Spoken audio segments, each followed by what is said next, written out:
There's this there's this mistake a lot of people make, thinking that awakening is an automatic ticket to clairvoyance or clairaudience. Awakening is in stages. Clairvoyance is not a reward for awakening. A lot of us mistake spirituality for spiritism. So when we are trying to awaken, we chase after vision. We think that that is the ultimate reward for awakening. That is not the reward for awakening. Some people naturally have a gift of clairvoyance, which through awakening tends to get strengthened. Some have the gift of healing, some have the gift of clairaudience, some have the gift of healing by magnetism, those ones who touch you and then you get better. And some of these things would have already been there, you didn't notice. And so they get strengthened through awakening. But it is not a reward for awakening. Awakening is a totally different thing. And it comes in stages. It's just like when you were a child or when you were just an embryo. You needed 9 months to actually be born to earth. You needed 9 months to grow. Or medically, it's 10 months actually. Spiritually, that 9 means completion. And 10 is initiation into higher spiritual understanding. So, dear you who is trying to awaken, you need to take it easy on yourself. It's not a competition. Some people will not come to full consciousness until they are at a certain age. And some people will not come to full consciousness until something significant actually changes in their life. Or something significant actually really changes about them. Clairvoyance, all of those things, telekinetics, those are spiritual acrobatics. Those are not awakening. Because those things can be forced. There are people who sell oil for it. You just rub in your eye and then you begin to see, and then you actually do not even see beyond your level of evolution. Spiritually, there's always a boundary. And when you force that boundary, you're going to go mad. A lot of people have nervous breakdown because they go into spiritism, not knowing rules and regulations, trying to force boundaries. There is a reason why your spirit is taking it one step at a time, because that's how it's meant to be. You are not in position to tell your spirit how to open to you. It will open in readiness and in humility. The universe automatically knows what's in your heart. A lot of people want to awaken just so that they can begin to see things and begin to hear things. Those things will cost you nervous breakdown if your spirit is not ready for it.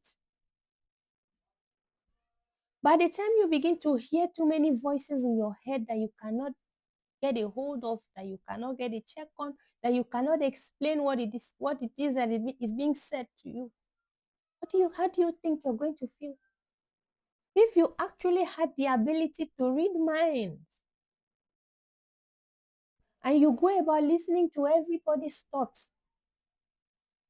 At the same time, are you aware what can happen to you?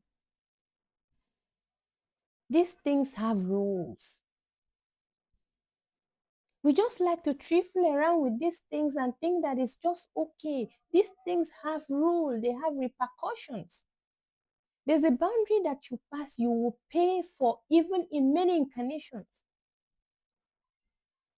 We have to be careful out here. Awakening is a journey on its own. Allow your spirit to evolve naturally. Even if it takes 5 years to you get there, it's okay. Work with your spirit. Some people are naturally born with a lot of abilities that just within a space of time during awakening, all these things are there because their spirit already can control these powers or these abilities. For every ability, there are rules. Just like the ability of reading minds. You can't go about reading everybody's minds. That is spiritual invasion of privacy. Even if you can, you refuse to unless the person asks you to. And most people will ask you because they want to test you. You should always know the difference. And you will always fall prey because you want to show off that you're something. You don't have to. Whatever abilities that you have, keep them to yourself. When it is absolutely necessary, you can help somebody with it. All of those things are, how do I like to call distractions? That's the way I put them. They are distractions. When it is absolutely necessary for you to use your gift to help someone, it's okay. But for you to do it as a show off, you're trying to show someone so that people will fear you. This person has this ability, this person can do this and this. It's absolutely unnecessary. It doesn't help your spiritual journey. When you're fully awakened and you have actually overcome your Armageddon, all of these things automatically, naturally will come to you. Naturally, you don't have to sweat it. You don't have to stress it. Naturally, just allow the universe to do it for you. Trust your chi. Don't hurry it. Take it one step at a time. There are stages in awakening, and you cannot, even in one earth life, you cannot fully know everything. You allow your spirit to learn. You will see that at some point you outgrow some things, and some things that were like totally fine. You will gain more awareness, spiritual awareness, and you understand that, oh, these things, okay, you need a little bit of modification there. This is how awakening works. You cannot know everything in a day. And clairvoyance and and clairaudience and all of those things are distractions. They are not actually the ultimate goal. The ultimate goal is for you to awaken, is for you to remember who you are, and for you to actually understand your journey, where you're going. Because after here, you know where you're going. As a human spirit, you need to understand your journey so that the day that you pass on, you're not going to awaken into confusion because you have trained your spirit to understand that there is another life after this one. So when you pass on, you're not shocked by the reality that you meet. You're not thrown into confusion. You already know that you will have helpers around to guide you through when you pass on. These are the basic things that you're supposed to train yourself and work on yourself on. And then train yourself to learn to forgive, to learn to love regardless, to learn to say no when it is absolutely necessary, to learn not to be covetous, and let everything that you do be as a worship unto your Creator. Seek ye first the kingdom of God, and every other thing shall be added unto you. That is the rule. Every other thing, every single thing that you automatically need will be added unto you. And some people think that when you awaken automatically, that is that is a ticket to wealth. Awakening and abundance are two different things, and people misunderstand abundance. Abundance could come as peace. Abundance could come as the understanding of self. Abundance could come as you having life easier than you used to. Abundance could come as in any form at all. Abundance is in the life that you live every single day. Abundance is in the air that you breathe. You're not in the hospital. You don't beg to eat. You're healthy. Everything is complete.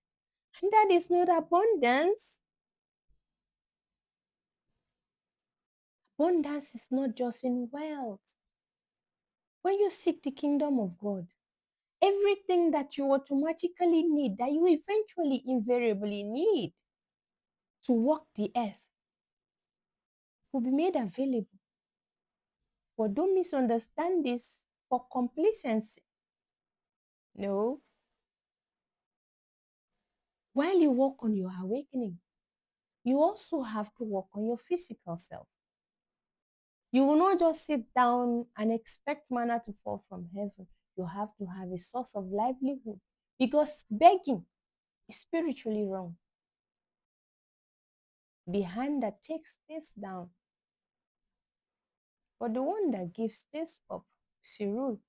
So next time you're given, try to give in return, even if it's not to that person, someone else, so that you create a balance spiritually in your life. If you keep taking, you dissipate your spiritual energy. I think this should be a topic for another day, totally. So, in a nutshell, awakening is not a ticket for clairvoyance. These are things that are added on to you when you do a good job on yourself.